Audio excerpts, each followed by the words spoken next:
नमस्कार। आओ मिलकर सीखे चैनल पर आपका हार्दिक स्वागत है। इस वीडियो में मैं लेकर आया हूँ कक्षा 8 सामाजिक एवं राजनीतिक जीवन थर्ड की दैनिक और वार्षिक पाठ योजना। इसमें प्रकरण लिया है सुरक्षा कानूनों का क्रियान्वयन। इसमें शिक्षण बिंदु है सरकार की जिम्मेदारी, यूनियन कार्बाइड संयंत्र और सुरक्षा की अनदेखी। तो चलिए शुरू करते हैं। प्रेजेंट बाय आओ मिलकर सीखें।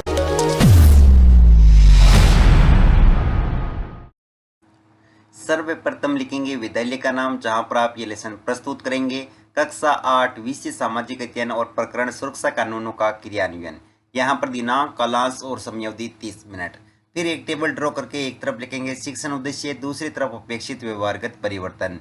शिक्षण उद्देश्य में पहला लिखेंगे ज्ञानात्मक। इसमें लिखना है विद्यार्थी सुरक्षा कानूनों के क्रियान्वयन से संबंधित तथ्यों की जानकारी प्राप्त कर सकेंगे। विद्यार्थी सुरक्षा कानूनों के क्रियान्वयन से संबंधित तथ्यों का पुनर्स्मरण कर सकेंगे। फिर है अवबोध। इसमें लिखेंगे विद्यार्थी सुरक्षा कानूनों के क्रियान्वयन से संबंधित तथ्यों की व्याख्या कर सकेंगे। विद्यार्थी सुरक्षा कानूनों के क्रियान्वयन से संबंधित तथ्यों में तुलना कर सकेंगे। ज्ञानोपयोग। विद्यार्थी सुरक्षा कानूनों के क्रियान्वयन से संबंधित तथ्यों का अपने भावी जीवन में उपयोग कर सकेंगे। विद्यार्थी सुरक्षा कानूनों के क्रियान्वयन से संबंधित तथ्यों का निष्कर्ष निकाल सकेंगे। कौशल। विद्यार्थी सुरक्षा कानूनों के क्रियान्वयन से संबंधित तथ्यों का प्रारूप तैयार कर सकेंगे। विद्यार्थी सुरक्षा कानूनों के क्रियान्वयन से संबंधित तथ्यों की तालिका तैयार करने की कुशलता का विकास अर्जित कर सकेंगे। फिर है अभिरुचि। इसमें लिखेंगे विद्यार्थी सुरक्षा कानूनों के क्रियान्वयन से संबंधित तथ्यों में रुचि ले सकेंगे।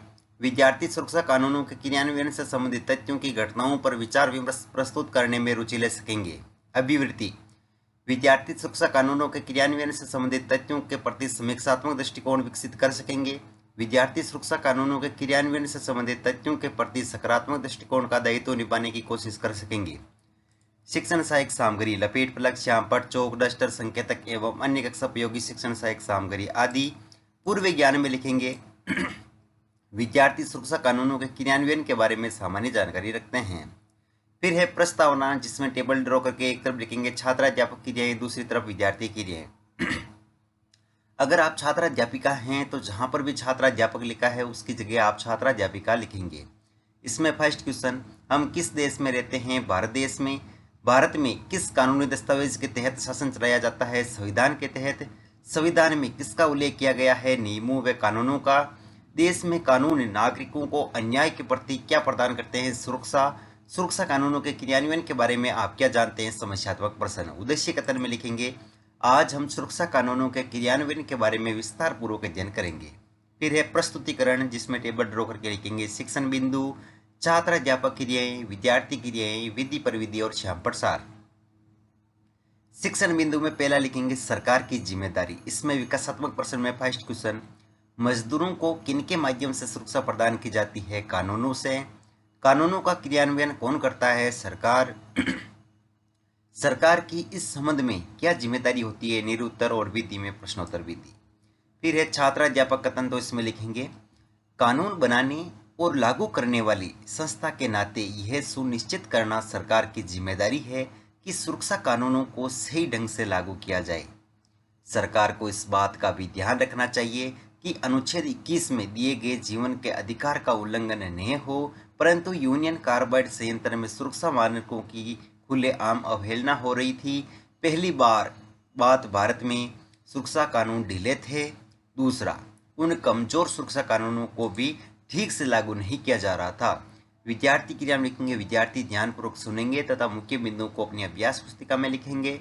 विधि में व्याख्यान विधि और श्यामपट्ट सार में लिखेंगे सरकार की जिम्मेदारी है कि वह सुरक्षा कानूनों को सही ढंग से लागू करे। यूनियन कार्बाइड संयंत्र में सुरक्षा मानकों की अवहेलना हो रही थी। फिर है बोध प्रश्न, तो इसमें फर्स्ट क्वेश्चन लिखेंगे सुरक्षा कानून को लागू करने की जिम्मेदारी किसकी होती है? सरकार की। यूनियन कार्बाइड संयंत्र में किसकी खुलेआम अवहेलना हो रही है? तो सुरक्षा मानकों की। विधि में प्रश्नोत्तर विधि।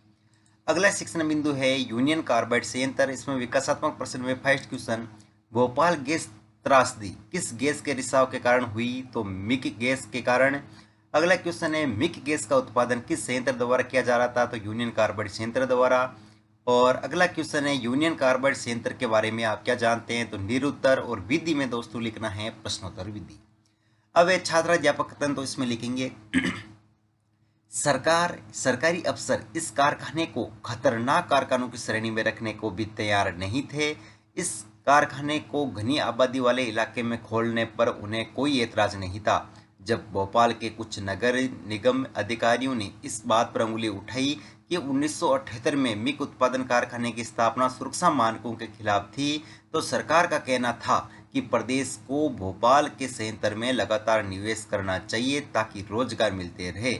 सरकार की राय में यूनियन कार्बाइड से इस बात की मांग करना असंभव था कि वे साफ सुथरी नकली तकनीक या ज़्यादा सुरक्षित प्रक्रियाओं को अपनाए। विद्यार्थी के लिए हम लिखेंगे विद्यार्थी ध्यानपूर्वक सुनेंगे तथा मुख्य बिंदुओं को अपनी अभ्यास पुस्तिका में लिखेंगे। विधि में व्याख्यान विधि और श्यामपट सार में लिखेंगे सरकारी अफसर इसे खतरनाक कारखानों में रखने को तैयार नहीं थे। इस कारखाने की स्थापना सुरक्षा मानकों के खिलाफ की गई थी। फिर है बोध प्रश्न, तो इसमें फर्स्ट क्वेश्चन लिखेंगे यूनियन कार्बाइड संयंत्र का कारखाना कहाँ खोला गया था, तो भोपाल में। मिग उत्पादन कारखाने की स्थापना कब की गई थी, 1978 में। और विधि में प्रश्नोत्तर विधि। अगला शिक्षण बिंदु है सुरक्षा की अनदेखी। इसमें विकासात्मक प्रश्न में फर्स्ट क्वेश्चन मिग गैस के रिसाव के कारण कौन सी घटना घटी, भोपाल गैस त्रासदी।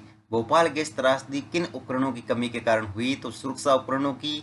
अगला क्वेश्चन है संयंत्र स्थापना में सुरक्षा उपकरणों की अनदेखी किन्होंने की, तो निरुत्तर विधि में प्रश्नोत्तर विधि। फिर है छात्राध्यापक कथन, तो इसमें लिखेंगे यूनियन कार्बाइड संयंत्र के लिए कानून बनाने और उनको लागू करने वाली संस्था का रवैया सही नहीं था। लोगों के हित की रक्षा करने की बजाय सरकार और निजी कंपनी दोनों ही उनकी सुरक्षा को नजरअंदाज करती जा रही थी। जब भारत में स्थानीय और विदेशी व्यवसायी नए नए कारखाने खोलते जा रहे हैं, तो मजदूरों के अधिकारों की रक्षा करने वाले सख्त कानूनों और उनके ज़्यादा बेहतर क्रियान्वयन की ज़रूरत और बढ़ गई है। विद्यार्थी की जब लिखेंगे विद्यार्थी ध्यानपूर्वक सुनेंगे तथा मुख्य बिंदु को अपनी अभ्यास पुस्तिका में लिखेंगे। विधि में व्याख्यान विधि और श्यामपट सार में लिखेंगे सरकार व निजी कंपनियां लोगों की सुरक्षा नजरअंदाज कर रही थी, मजदूरों हेतु सख्त कानूनों की आवश्यकता है। फिर है बोध प्रश्न, तो इसमें फर्स्ट क्वेश्चन लिखेंगे लोगों की सुरक्षा को नजरअंदाज कौन कर रहे थे, सरकार व निजी कंपनियां। अगला क्वेश्चन है भारत में स्थानीय और विदेशी व्यवसायी कौन से कारखाने खोलते जा रहे थे, तो नए नए कारखाने। विधि में प्रश्नोत्तर विधि। फिर है मूल्यांकन प्रश्न, तो इसमें फर्स्ट क्वेश्चन लिखेंगे संविधान के किस अनुच्छेद में जीवन के अधिकार का उल्लेख किया गया है, अनुच्छेद 19, अनुच्छेद 20, अनुच्छेद 21 और अनुच्छेद 22। अगला क्वेश्चन है मिग उत्पादन कारखाने की स्थापना सुरक्षा मानकों के थी अनुरूप या खिलाफ, सरकार व निजी कंपनियां लोगों की सुरक्षा के प्रति सजग थी, सत्य या असत्य, सुरक्षा कानूनों के लिए सरकार की क्या जिम्मेदारी थी। और अगला क्वेश्चन है मजदूरों के अधिकारों हेतु किनका क्रियान्वयन किया जाना चाहिए। गृह कार्य में लिखेंगे यूनियन कार्बाइड संयंत्र में सुरक्षा कानूनों के क्रियान्वयन की क्या स्थिति थी, समझाइए। अंत में पर्यवेक्षक टिप्पणी।